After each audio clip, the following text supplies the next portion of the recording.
কথা বলতেই হবে ইনশাআল্লাহ, কারণ আগামীতে আবার আপনাদের সাথে দেখা হবে কিনা আমি জানি না। কথা বলতেই হবে।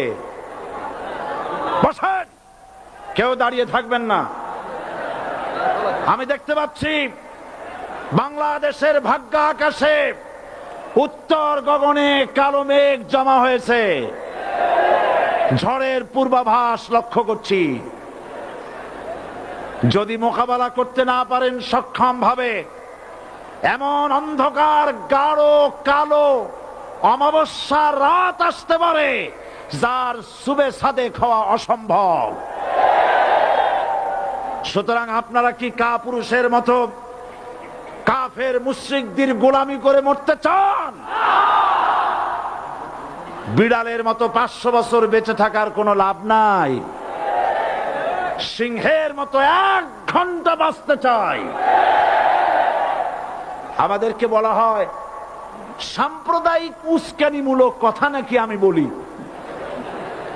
পত্রপত্রিকা দিছে না তারা? সাম্প্রদায়িক উস্কানি কথা, সাম্প্রদায়িক উস্কানিমূলক কথা বলি। সেই জন্যই বোধহয় শত শত মুসলিম আমাদের কাছে এসে মুসলমান হয়। মানুষে আর বোকা বানানো যাবে না। যাবে কি? আর বোকা বানানো যাবে? তারপর বলছে কি, এরপরে বলছে আমাকে বলছে রাজাকার। শুনে রাখো চট্টগ্রামের লক্ষ লক্ষ জনতা, পার্লামেন্টে যখন আমাকে এই কথা বলা হয়েছিল, আমার পার্লামেন্টের কলিগ জাফরুল্লাহ চৌধুরী সাহেব বসে আছেন এখানে, হ্যাঁ, জাফরুল ইসলাম চৌধুরী বসে আছেন পাশে, প্রধানমন্ত্রী সুদ্ধা, অন্তত 3 শতাধিক পার্লামেন্টের সম্মানিত সদস্যরা সেদিন বসা। 1997 সনের বাজেট বক্তৃতা যখন আমি করতেছিলাম, ডক্টর কুদরতে খোদা, নাম রাখছে কুদরতে খোদা, আসলে গজবে খোদা।